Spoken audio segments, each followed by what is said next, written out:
In part 1 of this documentary series, we explored the rebirth of an anti-slavery movement in Britain in the 1820s, an organisation set up to bring about an end to the institution of slavery across the British Empire. Yet they knew from the outset how difficult a task it would be to emancipate the enslaved populations. To do this, they would have to lobby for an abolition bill in Parliament and secure a majority of votes in both houses for any legislation.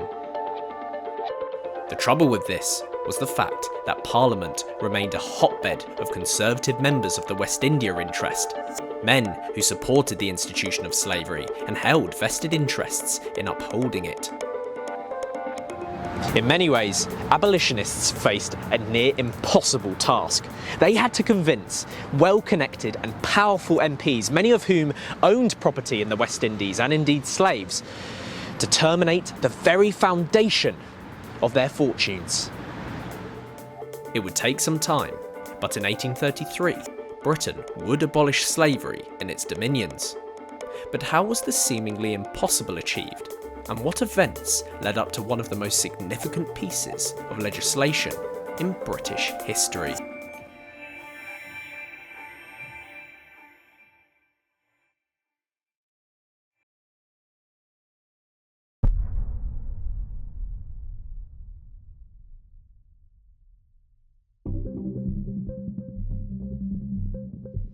In the early 19th century, soon after Britain had abolished the slave trade, the nation's appetite for slave-grown commodities, such as sugar, showed no real signs of diminishing.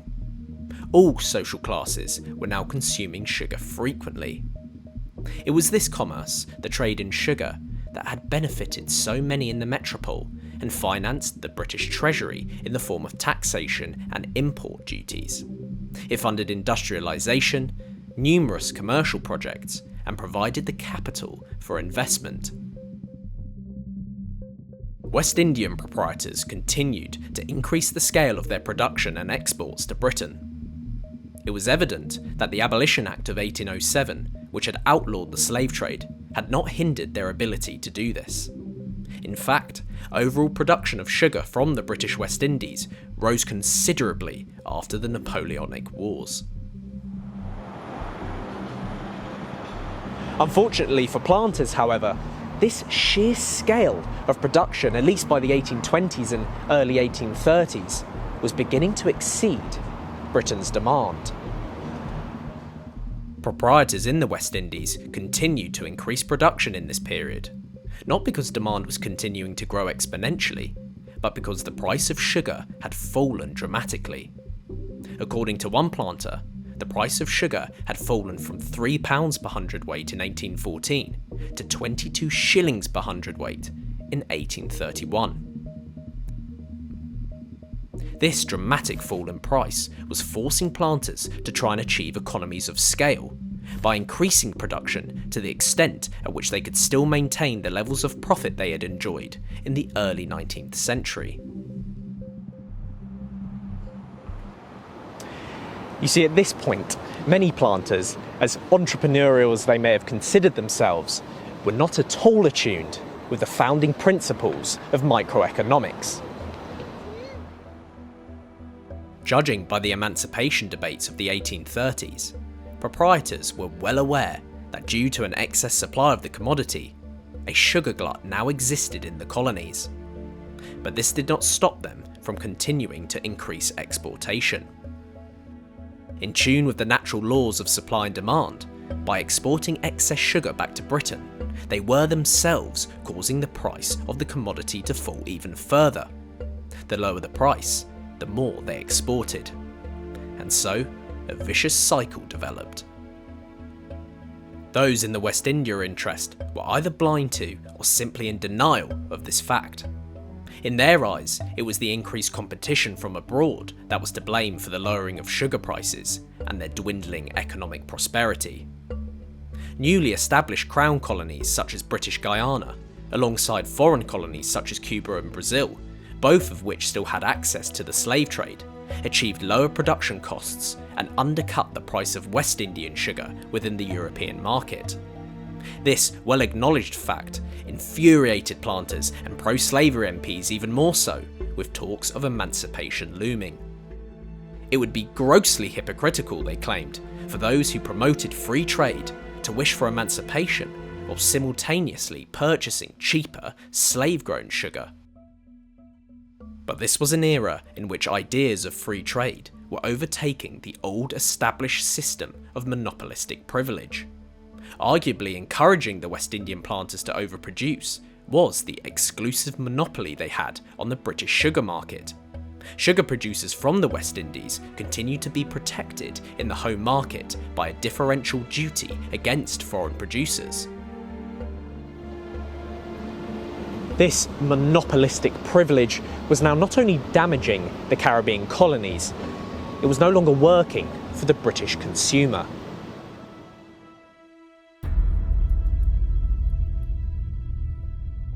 Questions over the value of the West Indian colonies were beginning to be raised as early as 1823 by the anti-slavery activist Zachary Macaulay. In a pamphlet published that year, Macaulay asked the British public to take into account not simply the amount of our West Indian trade, but the amount of what it costs us to maintain it, and the amount of what we lose by the preference we give to them over other parts of the empire. The monopolistic privilege granted to Caribbean planters, according to Macaulay, cost British consumers an excess of £1.5 million annually, as they were forced to pay over and above the free market price of sugar. It was not just British consumers who found themselves at a loss. The colonial monopoly was now becoming a burden on the domestic manufacturers, those who owned and ran these sugar refineries here in Sugar House Island.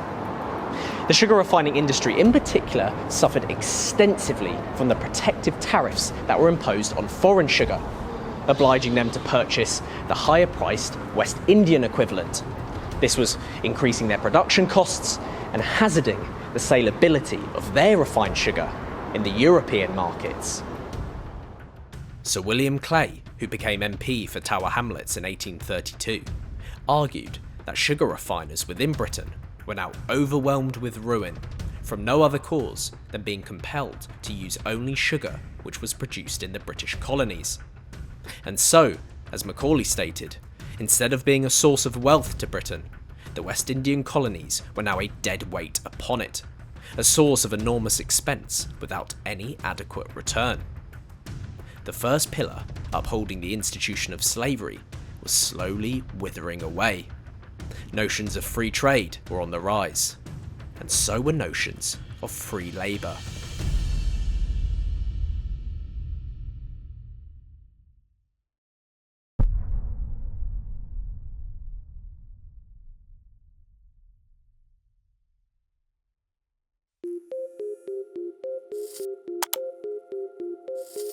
The rise of laissez-faire in the early 19th century and the notion of free trade became firmly entwined with the abolitionist proposals for emancipation and calls for free labour to replace slave labour. According to the revolutionary economist Adam Smith, slavery was not only morally objectionable, but also economically defective. As with the calls to abolish the home market monopoly, abolitionists had been arguing for many years that emancipated slaves could produce tropical staples more efficiently and cheaper than slave labour. One of the arguments that some abolitionists make, is to do not really with enslaved people and the conditions in which they labour, but it's to do with British consumers and the price of sugar, essentially. And there's an argument amongst some abolitionists that free labour will produce sugar more abundantly and profitably than slave labour. And so that's one line that abolitionists take, is an economic argument for abolition.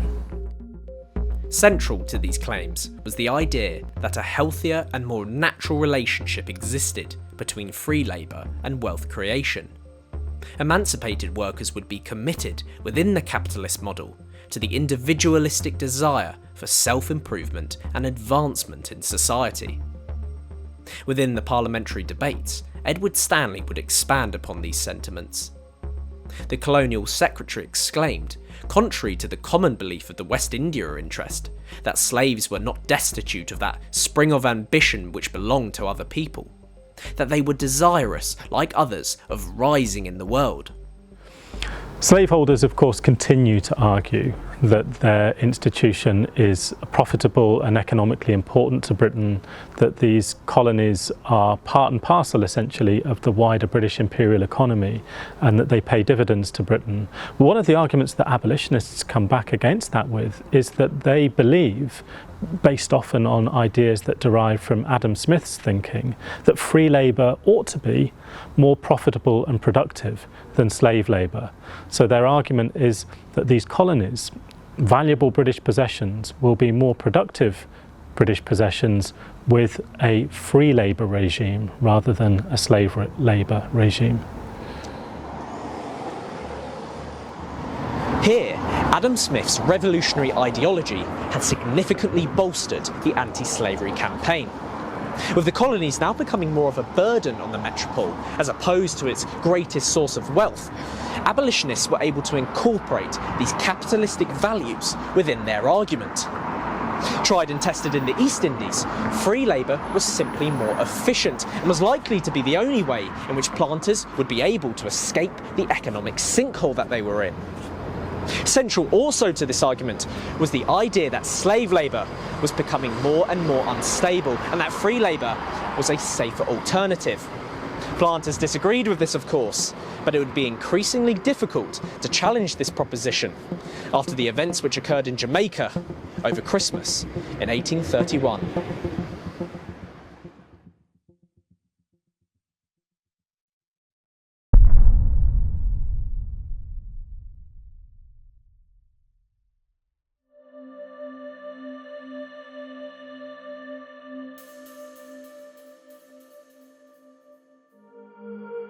On Christmas Day, 1831, many of the sugarcane fields across the island of Jamaica were empty.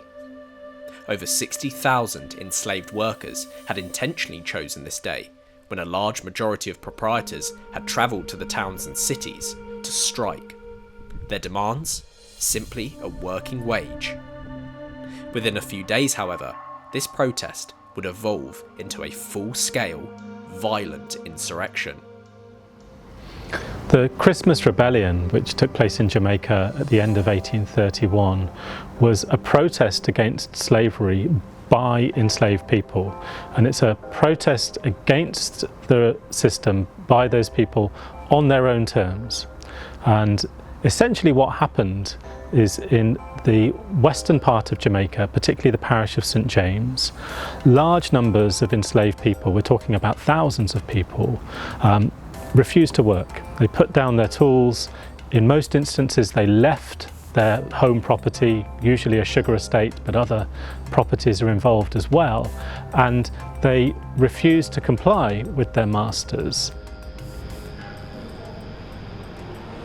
At the heart of what would be the largest rebellion in the West Indies since the revolution in Saint-Domingue were a few key figures and communities. Firstly, and most importantly, were the missionary community. Now, these were made up of Baptist and Methodist preachers who came over from England to bring Christianity to the enslaved populations. Now, this group, as we'll later go on to find out, were almost solely blamed by the planters for instigating the Jamaican rebellion. Yet, despite the long distrust that existed between Anglican proprietors and the nonconformist missionary community, it was highly unlikely that any Baptist or Methodist preacher would openly prompt rebellious activity. It would go against what they were told and instructed to do by the London Missionary Society, and also it would put their own lives in serious danger. Yet whilst it may be true that missionaries came to the West Indian colonies with instructions to promote obedience, this did not prevent slaves from seeing within the doctrine of spiritual equality sanctions for political discontent, and missionaries were well aware of this. Enslaved people in the rebellion also make use of the networks that are provided for them by the Baptist Mission Church. So one of the things that has happened in the early 19th century in Jamaica is that large numbers of non-conformist missionaries have arrived in the colonies with the aim and intention of converting enslaved people to Christianity. Many of them Methodists or Wesleyans, but large numbers of them also Baptists. And the leaders of the rebellion in 1831, which gets called the Baptist War, are many of them members of this Baptist mission church. Some of them are even leaders, deacons within that organisation. So they use that structure, which allows them access to enslaved congregations in different parts of the island, for example, or different parts of the parish, to organise the protest that they have planned. It came as no surprise then that the leader of the rebellion was an enslaved Baptist preacher. His name, Samuel Sharp. Sharp may have been enslaved, but he was also literate and well educated. He was a well-respected and well-spoken deacon, in charge of a missionary chapel in Montego Bay.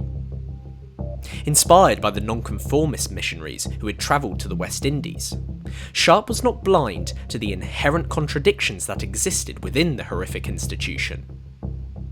Despite attempts by planters to use the Bible to support slavery, there was far more evidence within the Holy Book to suggest that it was an immoral practice. Enslaved people, like the leader of this rebellion, Sam Sharp, we know, used some of the ideas that they derived from mission teaching to help to inform their own politics of anti-slavery.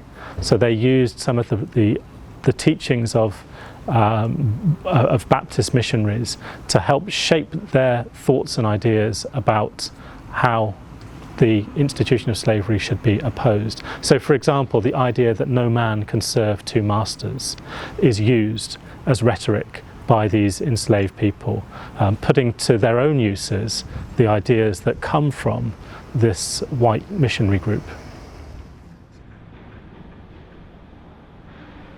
What originally was planned to be a peaceful strike soon turned into a bloody uprising. Missionaries such as William Knibb pleaded with the enslaved population to stop rioting, but at this point it was far too late, and understandably so. For many slaves, this was their one and only opportunity to escape the horrific institution.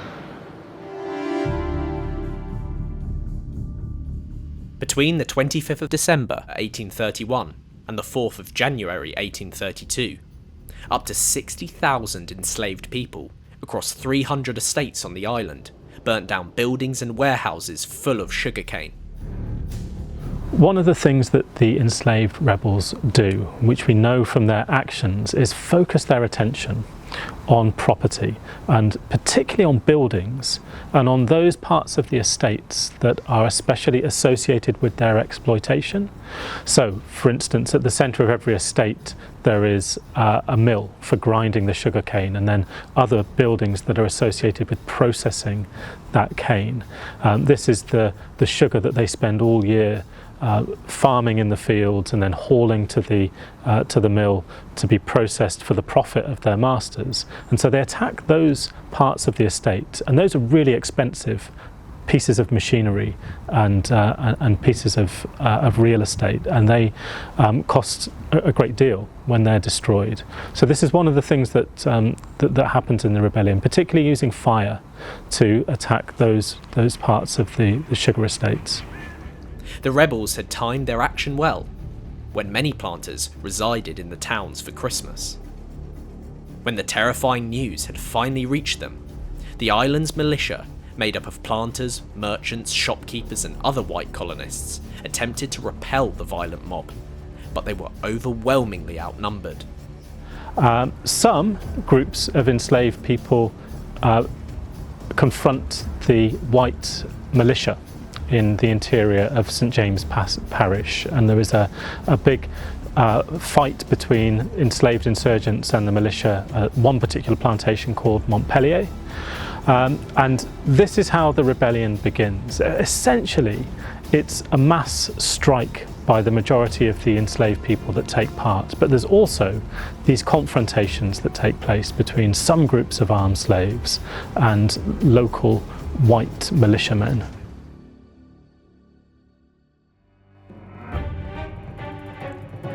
After numerous failed attempts to resist the rebels, and desperate to avoid total anarchy and collapse, the colonial government called upon Sir Willoughby Cotton, the commanding officer of British forces in Jamaica, and a veteran of Wellington's campaigns in Spain and Belgium. Cotton arrived in northern Jamaica with 2 companies of the 84th Regiment and an arsenal ready for war.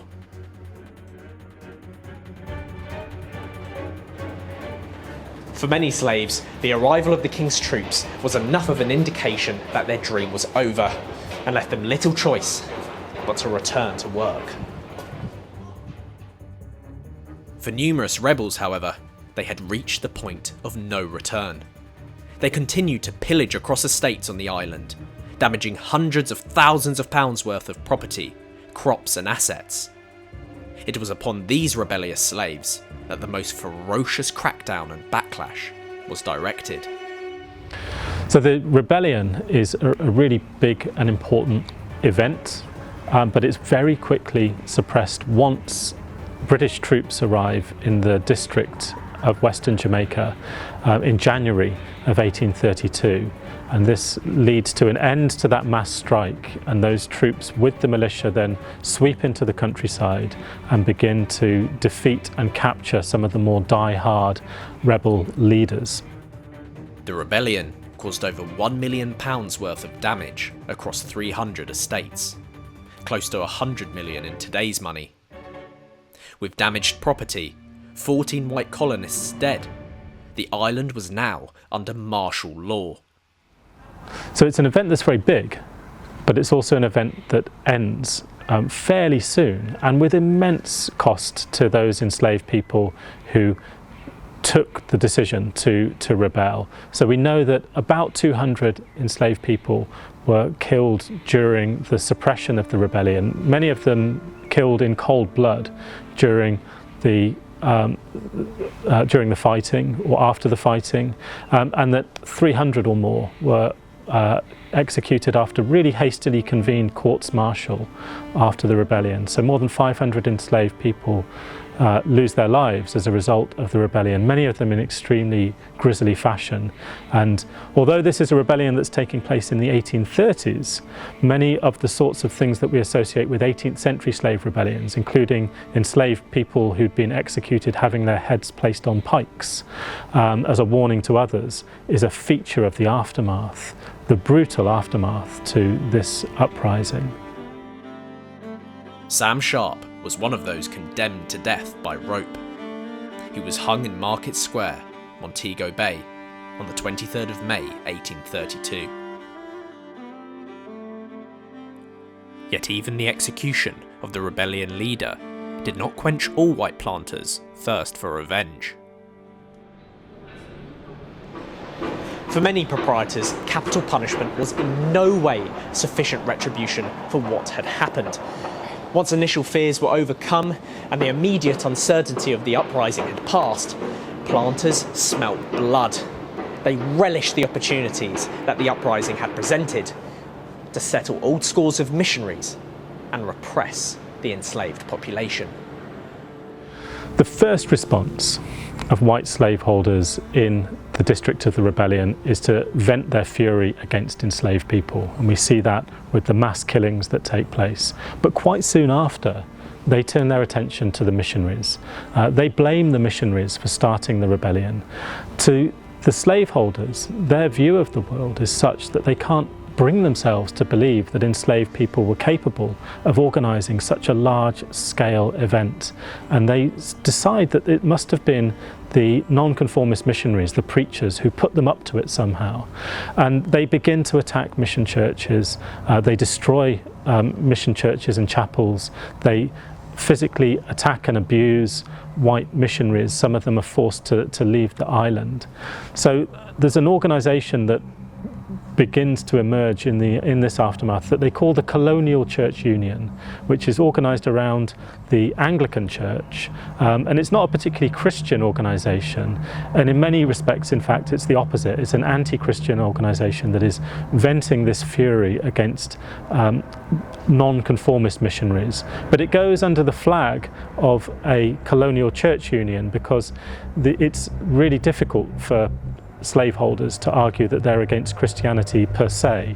What they argue is that it's the non-conformists, the Baptists and the Wesleyans that are the problem. Just after it had grown dark, we heard the trampling of many feet and the sound of many voices approaching. I went to the window and saw by the light of the moon a large body of men at the gate, probably from 80 to 100. They forced me back with violence to the other side of the room, cursing me as a preaching villain. But this means a great deal of antagonism and violence directed against white missionaries, who of course then go back to Britain and tell their stories. And that is an important part of the debate that leads up to the Abolition Bill in 1833, of missionaries going back to Britain. The most famous is a character called William Knibb, and telling true stories about the horrific scenes that they've witnessed in Jamaica. Now, some of those scenes are the torture and execution of enslaved people, but they also tell of their own experience of churchmen, men of God, being attacked and abused by white slaveholders in Jamaica. And this has a really strong effect on British public opinion. It's one of the things that really helps to turn that public opinion against the slaveholders in these last months before the Emancipation Bill. The testimonies of missionaries such as William Knibb highlighted the bloodthirsty nature and the pent-up frustration of those who formed the Colonial Church Union. It was not a good look for the planter class, whose reputation, character and identity had already been questioned by those across the Atlantic for quite some time. In a sense, the West Indian planters had shot themselves in the foot. The rebellion, albeit a reminder of the instability in the colonies, could actually have served as sufficient enough evidence that the enslaved populations were not quite ready for emancipation. But the brutal backlash that followed the rebellion and the charred ruins of the former Baptist chapels made people in the metropole view the uprising in a very different light. The Colonial Church Union was declared illegal by royal proclamation in 1832, and the second pillar upholding the institution of slavery, that being the image of the West Indian planter as a loyal and patriotic servant of the British Empire, was in tatters.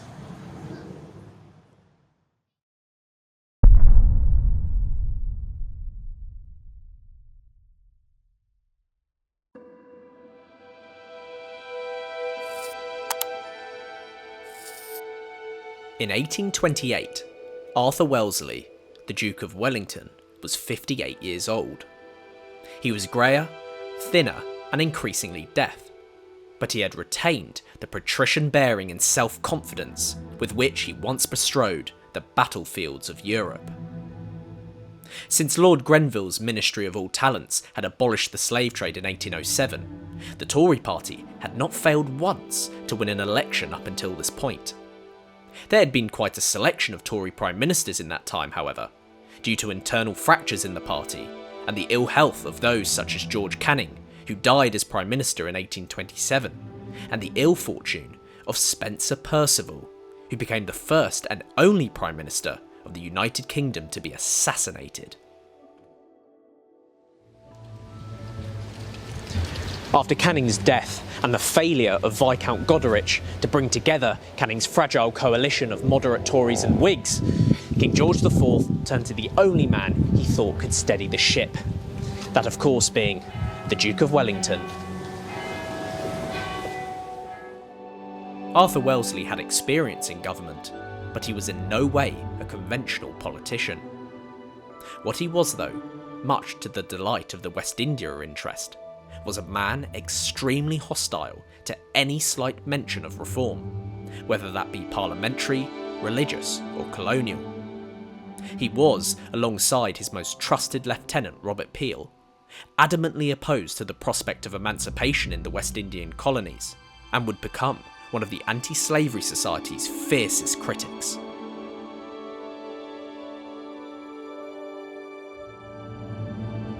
From his speeches in the House to his private papers, we have ample evidence of Wellesley's intentions to protect the interests of the planter class and curtail any propositions of amelioration or emancipation. It would be more wonderful to behold, he declared, the progress already made, than to express any strong censure for what remained to be done. The Prime Minister made it very clear that he was satisfied with the progress of amelioration in the colonies thus far, and that he would disregard any propositions or instructions for the colonial governments. We have no more the power of governing these colonies by force, he said, than we have of governing this country by force. This was a bitter blow for the abolitionists, who yet again felt any momentum for their cause slowly slipping away.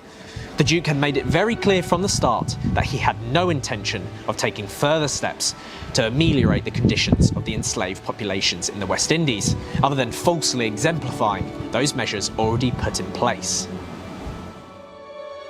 The Anti-Slavery Society could be sure of one thing. No emancipation bill would ever be passed with a Tory government in power, especially in such an unreformed parliament as that which existed in the 1820s, where pro-slavery lobbyists could effectively purchase seats in the House. All seemed lost, yet little did the abolitionists realise, after years of bad luck and concrete opposition, that good fortune was on its way.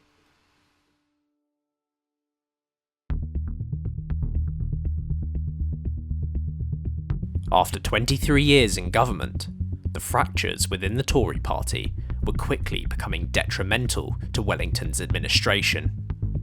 They had lost significant ground to the Whigs in the 1830 general election, called in direct response to the death of King George IV. Within the context of public unrest and rioting, the Duke's combined advocation of Catholic emancipation and his deep-rooted hostility toward parliamentary reform caused a significant split within his party, and as a result, on the 15th of November 1830, he lost a vote of no confidence and submitted his resignation. This left England's new monarch, King William IV, little choice but to ask Lord Grey, leader of the opposition, the Whig Party, to form a new government. Earl Grey, previously known as Lord Howick, was the polar opposite of the Duke. He was an advocate of reform, both in Britain and in the West Indies. He was a leading voice in Parliament during the fight for the abolition of the slave trade, and he, perhaps more than anyone, understood the need to be pragmatic in his approach toward emancipation. One of the key changes that takes place that allows for an abolition bill in 1833, amongst several, is a change of government. And just as in 1807, where there are Whigs in power, albeit briefly at that point, again, after a long period of Tory government, which has tended to be more sympathetic to planters and particularly to the more gradualist abolitionist arguments, by the 1830s, there's a new Whig government, much more open to the idea of emancipation and prepared to introduce the ending of slavery as part of a raft of reforming measures. First on the agenda for Grey was reform. By 1830, this issue was at the heart of the British public psyche and maintained the basis upon which the electorate would vote in upcoming elections.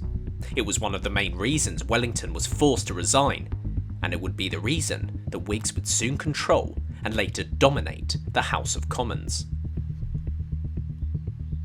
After the Duke lost a vote of no confidence and Earl Grey was officially asked to form a government by the King, plans were immediately made to draft a reform bill to present in Parliament. There was no doubt that reform was needed and long overdue, not to mention its importance in paving the way for emancipation. To truly understand the significance of reform in the story of abolition, it's important we consider how the archaic system allowed the West India interest to maintain such a presence and stronghold in Parliament, despite not having the popular support and financial prowess it once boasted. The electoral franchise had not been extended since the 15th century. Now, this meant that the distribution of parliamentary seats was hideously imbalanced, and that the moneyed and landed classes were able to secure dozens of rotten and pocket boroughs. These were easy pickings for the West India interest. In simple terms, a rotten borough was a constituency in the United Kingdom which had an extremely small electorate and hence could be used by a patron to gain unrepresentative influence within the unreformed House of Commons. Many such rotten boroughs were controlled by landowners and peers who might give the seats in Parliament to their like-minded friends or relations. They were also commonly sold for money or other favours. This patronage was based on property rights which could be inherited and passed on to heirs or else sold. To put this into perspective, let's take the constituency of Gatton in Surrey. Now, this had a total of 7 voters and yet was represented by 2 parliamentary MPs. Now, if we compare that with the industrial centres of Manchester, Leeds and Birmingham with a combined total population of 750,000, these places were represented by a grand total of 0 MPs. In an attempt to eradicate this corruption, the first Reform Bill was presented to the Commons by Lord John Russell in March 1831 and made it through to a second reading. Despite the vote attracting a record 608 members, it was only approved by a margin of 1 vote. It seemed pushback was inevitable. It was unfortunately at the committee stage that the bill truly hit a brick wall. Isaac Gascoigne, the Liverpool MP who had by no coincidence spent 35 years defending slavery, put forward a motion opposing the bill. This was carried against the government's wishes by 8 votes. It was at this point that Earl Grey dissolved Parliament and called for a general election. He knew that the electorate was generally in favour of reform and that achieving a larger majority in the House may be the only way of passing the Reform Bill. It was never really even a gamble. In May and June, voters went to the polls in an effective referendum on reform. A landslide victory for the Whigs resulted, who now commanded a majority of over 130 seats. This result was monumental. With a large majority, the Whigs were now able to pass a reform bill. They now had the numbers where it mattered. There would, of course, be stumbles along the way. The second bill did not pass through the House of Lords, but resulting violent public riots gave even those vehemently opposed to reform no choice in the matter. The third bill was introduced in December 1831, around the same time as the violent uprising in Jamaica, and was eventually given royal assent on the 7th of June 1832. This was a pivotal moment for those who had fought for emancipation for so long.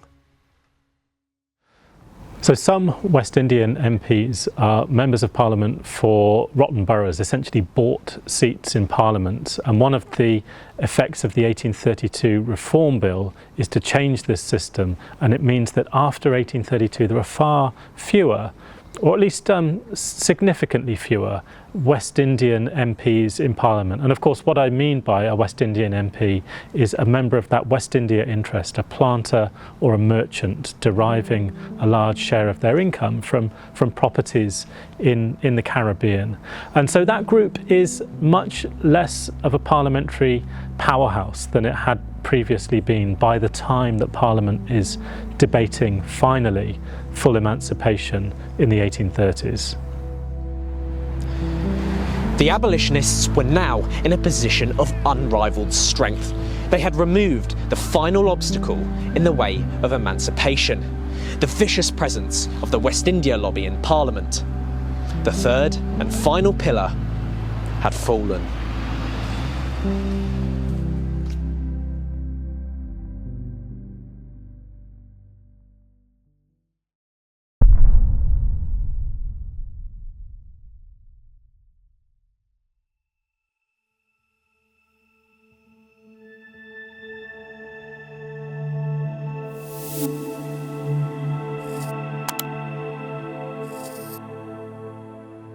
by 1833, emancipation was inevitable. Lord Grey's decision to call yet another election in 1832, which led to an extended Whig majority in Parliament, had all but ensured this. The question was who would take responsibility for proposing this bill. The Prime Minister's eldest son, Henry Grey, had been working tirelessly alongside Viscount Goderich for some time on drafting an emancipation bill. But Charles Grey had different ideas. Both Henry and Goderich were far too radical for his liking, and so he turned to his trusted colonial secretary, the Earl of Derby, Edward Stanley.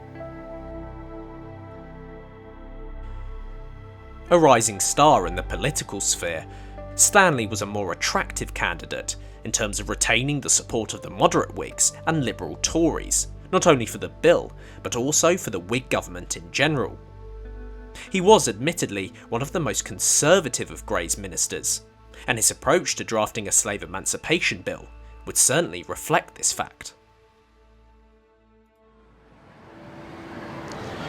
On a Tuesday evening, on the 14th of May 1833, Edward Stanley rose in the House.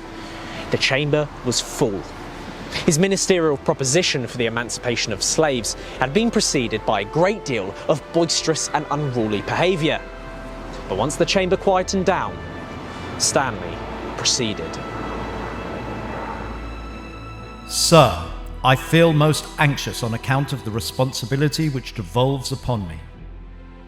I feel not only that our maritime commerce is here concerned, but that the interests, the comforts, the prosperity, perhaps I might say the very existence of a large population in the West Indian Colonies, depending upon us for support and protection, hang upon the decision of those resolutions which it will be my duty to submit to the House. Nor can I conceal from myself the immense influence on the population of foreign countries which must arise from the result of the mighty experiment which we now propose to make. Besides all these things, there is enough to make any man, the strongest, the boldest, and the best, shrink in some degree under the weight of so great a responsibility. So Stanley, the colonial secretary, introduces the Emancipation Bill finally into Parliament in 1833, and one of the things he says about it is that it's a mighty experiment in his words, because of course the colonies had always run as plantation colonies using slave labour. So what's being proposed here is a significant change, and that's one of the reasons I think that he describes this as a mighty experiment. What he knows that he's introducing is a significant social transformation in the Caribbean colonies. And so, on that late spring evening, it was officially announced that as of the 1st of August 1834, slavery would be abolished in the British Dominions. The title of property in man would no longer be recognised in British law. There were, however, two major caveats. The first was that the enslaved population would be free in name only, under a system of apprenticeship in the colonies for 12 years. The second was that slaveholders, and not the enslaved, would be compensated for the loss of their property. There are two other elements to the Emancipation Bill of 1833. One is an apprenticeship scheme, a so-called apprenticeship scheme, which effectively kept enslaved people working as they had as slaves for a full 4 years after the Emancipation Bill comes into effect.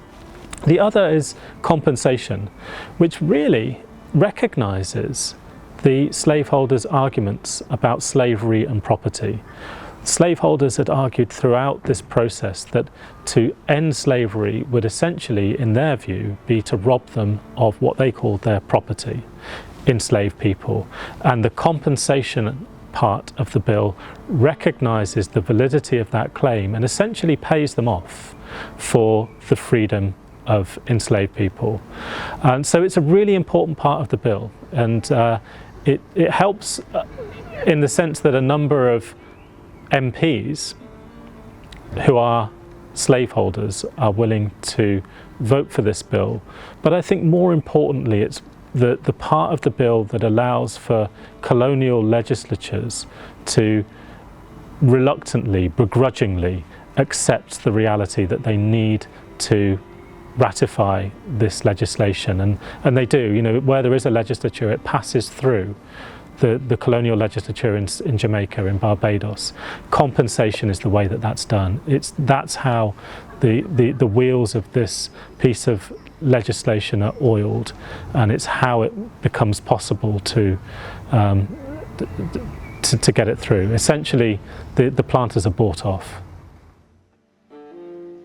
After the £15 million loan was increased to a one-off grant of £20 million, equating to 40% of the British government's annual budget at the time, and equal to roughly £17 billion in today's money.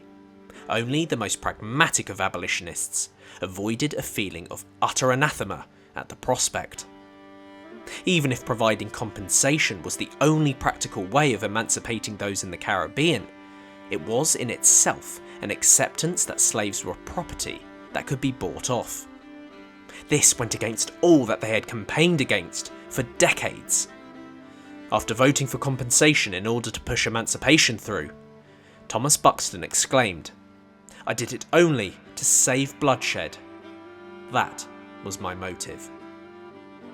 The bill that gets agreed in 1833 is the process of really intensive negotiations, and ultimately it is a compromise between government, between abolitionists, and between the West India interest. And many abolitionists are disappointed with elements of it, including the compensation clause. And it's significant that the one group, of course, that is left out of these negotiations are enslaved people themselves. So the compensation effectively is the government, the British public, taxpayers, paying slaveholders for emancipation. And absolutely it goes against the central tenets of the abolitionist argument. Because what was the central tenet of the abolitionist argument, where it all starts in 1787? It's, am I not a man and a brother?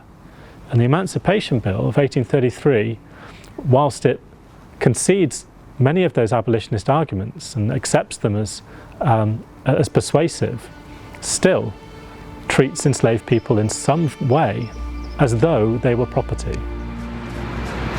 Whatever those in the abolitionist camp thought of the grant, it was almost certainly upon this basis that King William IV, a firm opponent of emancipation, finally approved the bill. On the 28th of August 1833, an Act for the Abolition of Slavery in the British colonies was given royal assent.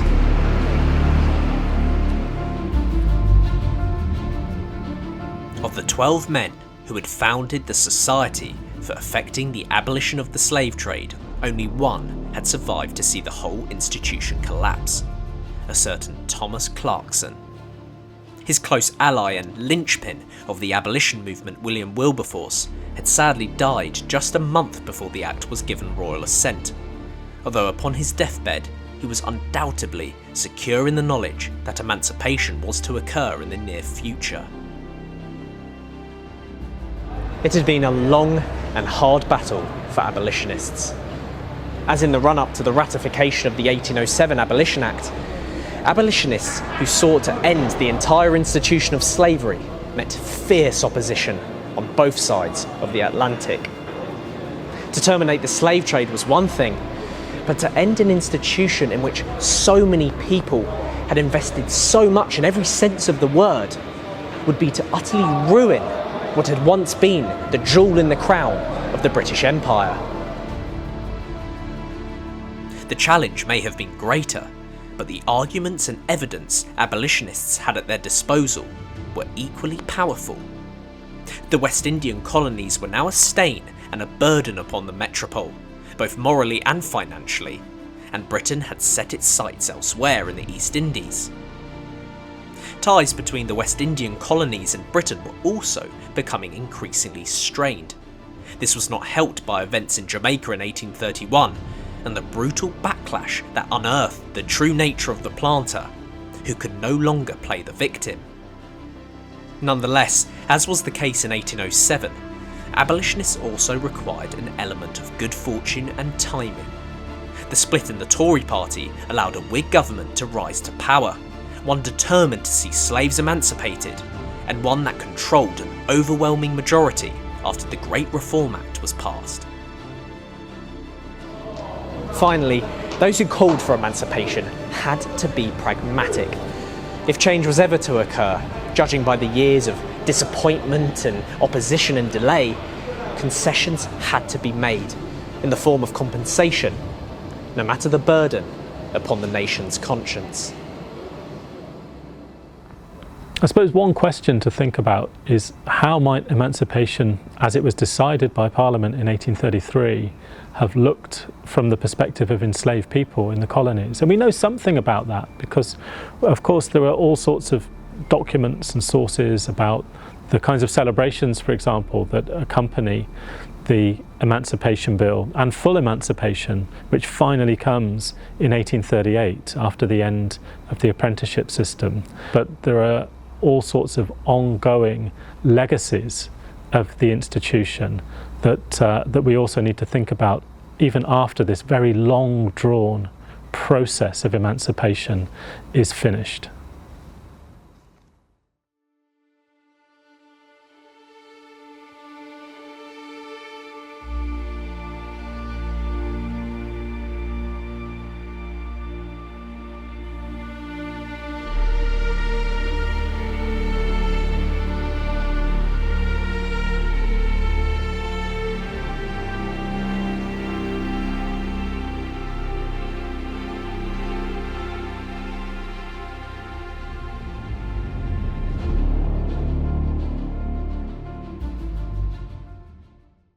Check out the History Hit YouTube, where you can get great exclusive videos and a sneak peek at what's available on the world's best history channel, History Hit TV. It's growing really fast. We're thrilled to have you all aboard.